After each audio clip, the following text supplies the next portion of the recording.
Dishonored 2.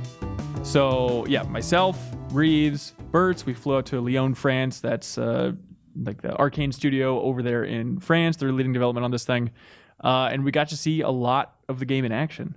Bertz, you just want to kind of like set the scene for what we saw, what was going on over there? Well, yeah, we first got that tease, at E3 last year. There was the trailer that didn't look like there was any gameplay in it at all. But we learned that Emily Caldwin, who was the princess that you saved, and I guess depending on how you played, maybe put back on the throne of Dunwall at the end of the first game. It's 15 years advanced, and she's learned some of the tricks of the trade from her father, Corvo Attano, who we played as in the first game. Sure.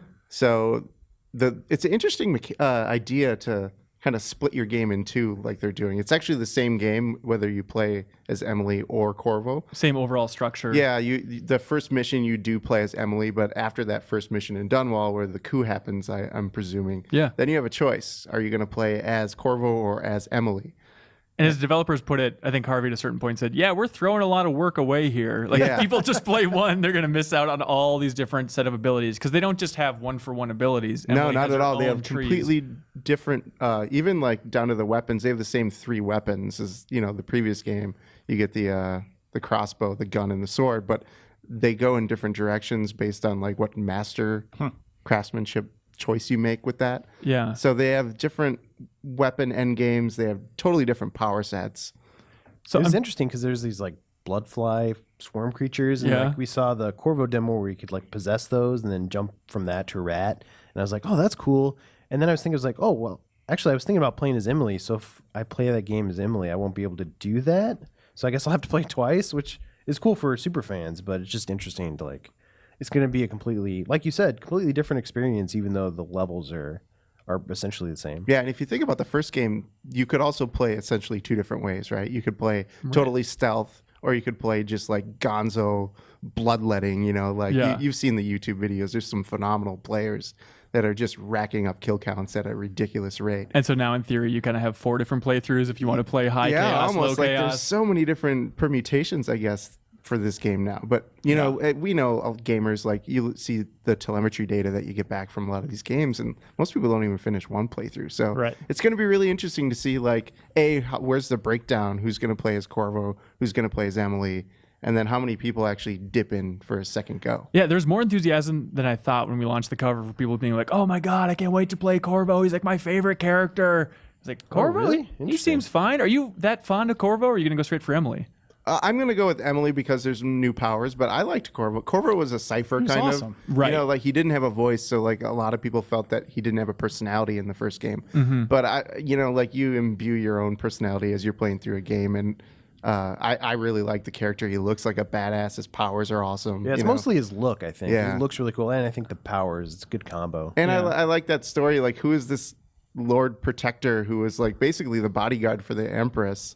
And he shacks up with her, and the princess is his daughter. Right. There's a cool backstory that I want to know about. What do you think about having voice protagonists this time around? I like it. 2? Yeah, I do like it. I'm that's always been one of my criticisms of Zelda. Is I really, obviously I don't want cartoon Link voice, but I think you can do a lot more with a voiced character. Yeah. I wonder if some people in the community kind of like the silent protagonist, though. Like, it's not nobody grating. likes silent protagonists. Really? I think some people. The whole thing of like we want the player to have their own voice in this. And what is the player saying? Like, die! You're cheating. You understand? It's not a literal thing where the players don't have to scream out and like role play as the character. Nobody's role playing their damn characters. But still, it can take you out of it. I totally get it. Like, I remember my favorite is the South Park interview we did with Trey Parker. I'll always think to him because he was talking about how much he hates it in RPGs when the main characters talk. Because he's like, it's always just some douchebag. Like somebody tells him about this horrible situation, then you have to listen to this idiot go, what am I gonna do? It's like, I wouldn't just say bad that. writing. Yeah, it could be. But like, it's never too in your face with Dishonored 2. But there's this little throwaway lines, like objects will kind of trigger a little piece of dialogue about like, oh, look at this item over here. This reminds me of this whole thing. And they cast Corvo so well, like so many people were pissed when the new Thief came out and Steven Russell wasn't voicing Garrett. And they're like, well, we'll take them. I guess, yeah, we'll just get them. Yes, it's the old Star Thief. And then clearly a lot of people on the Dishonored team were a fan of Daredevil. So we have Rosario Dawson his thing. Then we have, what's his name? Vincent D'Onofrio. Thank you. As Kingpin. the villain. Wilson yes, Fisk. there we go, Mr. Fisk. Kingpin's in the game. So he plays the Duke. The Duke of Serkonos, who is set up from what we've seen to be the evil villain. You think he's the real big bad? Is just like a temporary stop? I don't know. Okay. They throw curveballs in their storytelling, and there might be something more at play. We know there's a civil war kind of brewing between the Empire of the Isles, with the North and the South. Dunwell's kind of in the middle of that. So, one big question I have for you, and people who watched the trailer from E3 probably have the same question: is Corvo's Mask? There was like a lot of steampunk in that. Yeah, and there was light steampunk throughout the world. This one looks like they're just going all in with like those Clockwork Knights and stuff like that. Yeah, that trailer in particular is very steampunky because there's the whole Clockwork Mansion, which is a playable level in the game. Yeah, we saw some early demos of it. That thing looks insane. It looks absurd. So like as the walls are moving, they even mentioned that like, you can slip behind the walls and find like whole new secret areas. So that trailer, like the second half of it, is super steampunky. And the Clockwork Knights, Clockwork Soldiers, I think they're called, they are going to be throughout the game. They're kind of their equivalent of tall boys this time around. And they have faces on the back of their heads, which you can see if you look carefully at that trailer. So they're really effed up. In the trailer, I think there was ceramic, right? And so they changed it into wood. Yeah. Okay. But the actual world itself and this new city doesn't strike you as... It feels grounded. Yeah, More it does. like the original game then? It definitely feels like, it's more like a tropical or Mediterranean setting, like a combo of the two, because the island itself is really heavily forested and there's a lot of mountainous terrain, but then the city's kind of this crescent on the bay. And it really kind of strikes you like a Barcelona or, Greece, kind of one of those cities. It's got interesting fantastical elements to it, though, like dropped in there, even though it does feel grounded in like a real world with its own like culture and history and art to it, which is nice. But then there's like this giant mountain on the side of the city, and it's got a cleft in the side, and like this wind blows through it and kicks up dust all over the whole city. And so periodically, the demo we saw, you would run across these like dust storms. Yeah, which like would, kick up the in people the that middle live of there like have created these wind tunnels kind of. They've tried to redirect it and use it as energy. Yeah, which is cool that they think that far into like when they're building the world. It's like, hey, how would the people react when like this windstorm happens? Like maybe they'd try to harness it. Go inside. If I was writing, it'd be like, they all went inside. Played video games. Interesting thing of 2016 with Gears of War 4's wind flares and now Dishonored 2 in this one section of the area, at least the Dust District specifically, where it's like, oh yeah, wind's going to kick up every once in a while, and then guards can't see. Yada, Year yada, of yada. breaking wind. That's exactly what we have in mind. So that was actually, there's a lot to talk about with this game and a lot to be excited about. The city I wasn't fully sold on. I think Dunwall is such a striking design, and yeah, the city, it's cool. They're emphasizing like vertical space a lot more, but I don't know if it really had that like gut punch of just wow looking around. Well, I mean, we couldn't see much of it. Like this is one particular district we saw, the Dust District, which used to be kind of a blue collar working town area by the mines. And the Duke of Serkonos is like amped up like productivity, like double capacity.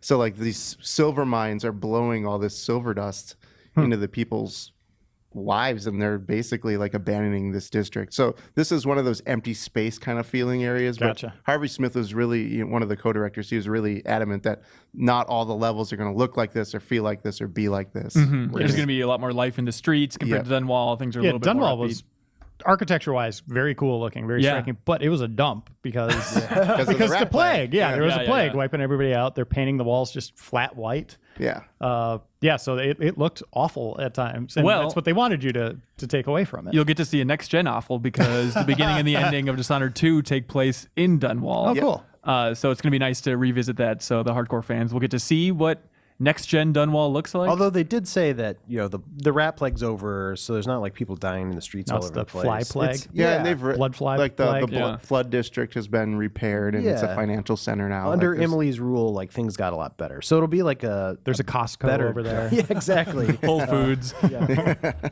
couple of Ruby Tuesdays. Do you guys think that you're only going to be going to those two places? Just Karnaca and Dunwall? Probably. Okay. Yeah. There was concept art for Tivia, that northern continent. I remember seeing continent, but I think it'd be. I mean, and then another point to make actually is you have a hub now, which is a ship. Yeah. So theoretically, that hub could travel around the world. So we don't know for sure, but that was an interesting theory that I thought of too. Is like, I wonder if this is going to be like a kind of James Bond, like travel around the world, like. We certainly didn't get down any the hint bad of guys. that, but yeah, your hub is a ship this time around. Yeah. People were really curious, like how the whole thing's structured. If it's going to be similar to one. Do you want to speak a little bit to that, Bertz, like the mission structure and whatnot? Yeah, so in Dishonored, you always went back to the pub, right? And you had your between every canoe. mission, and and you could hang out with the different characters that were in the Resistance, and that's where you would interact with Emily. And when you figure out like, oh, my playthrough's really making this girl into a crazy person. She's drawing like murderous pictures with black crayons. The second game, they're putting you into a ship called the Dreadful Whale, which is like this old smuggler's vessel. It kind of looks like it's really kind of rusted and really creaky, makes a lot of noise when you're in there. But that's going to be your hub here. Sokolov, the inventor, is with you for the ride this time. And you can interact with him, the ship captain, and other characters will come in and out of that space as the missions progress. It seems cool. Yeah. Seems That like sounds a cool awesome. space. Yeah, it sounds very interesting. Yeah. So the Reeves kind of mentioned it briefly when we first started talking about it, just about the idea of Corvo going inside the bloodfly, then going to the rat, yada yada yada. That was the big takeaway from seeing this gameplay. Is just you needed to watch this thing in slow motion because there's so many crazy abilities, and those gameplay demos just like, wait, what just happened? Like there's so much opportunity, and the Dinga Bakaba, the lead designer who's playing it, he has played it so much that he's just flying all over the place. It basically looked like one of those pro videos on YouTube where it's like, hold on a second, let's really go beat by beat and try to break down these new powers. Yeah. But it seemed to me like the most exciting new power is on Emily's side, at least that we've seen so far, and it's the domino. Oh, yeah, the domino effect. Yeah. Yeah, it seems ridiculously overpowered, but you can eventually get it to the point where you can link characters together, and then one character's state will impact the other. Up to 4 characters, I think they said. Okay. So you can You grab. need like flow charts, keep track of like all these people moving around. It could be complicated. It really seems like It's awesome. It seems awesome though. So like, do you want to talk about the setup that you saw with the like firing range? Oh yeah, so the Abbey of the Everyman were trying to execute this guy, and they're listing off all his mistakes he's made and living his life the wrong way. And they walked up and they dominoed like 3 of the soldiers around and combined it with the guy who was going to get killed. So the bullet was theoretically going to go, like, if he dies, everybody else dies. But the guy that was firing the weapon had a helmet on, and the game was smart enough to go, well, the helmet's going to protect him. So he didn't it didn't work, but theoretically you could do stuff like that. Or another one of Emily's powers is doppelganger. You create like a facsimile of yourself, put it in the world, and you can link like 4 players to her and just go And kill her, kill your little doppelganger, and they all go. Yeah, so it starts out. awesome. Yeah. Yeah, so the doppelganger just starts out and like guards will see it and chase after her, and she'll run away, and then they'll forget that you're there because they don't know you exist, obviously. But Dinga Bakaba at a certain point mentioned that you can even like put like a spring razor wire on the doppelganger's back, and then she'll go running, and then guards will chase after her, and if they ever catch up with her, then of course they'll explode. So there's just a million little fun twists that you can do, and that's another big takeaway from the visit is like it's so nice to go to a studio and realize these guys really get what made their game special, just having this crazy playground of abilities and opportunities, and it very much feels like they're just quadrupling down on the insane abilities and being as creative as possible in that sandbox. And that's Arkane Studios Lyon. in Lyon. Yeah? This game has to be a And the first one bear. was made in Austin, though, right? Well, it was made by both studios. Both, okay. And Right. then Yeah. And then they just shifted most of it over to right. Lyon for Now when we Lyon's the visited, primary studio. And when we who knows visited what Au- Austin's doing. Yeah, when we visited Austin for that first cover story, like it was super, super small. It was very much like the tip of the iceberg, and then a lot of the development was still taking place in Lyon. So Gotcha. now it's just Harvey Smith, the creative director, moved over there, and he's heading up production for Dishonored 2 in Lyon.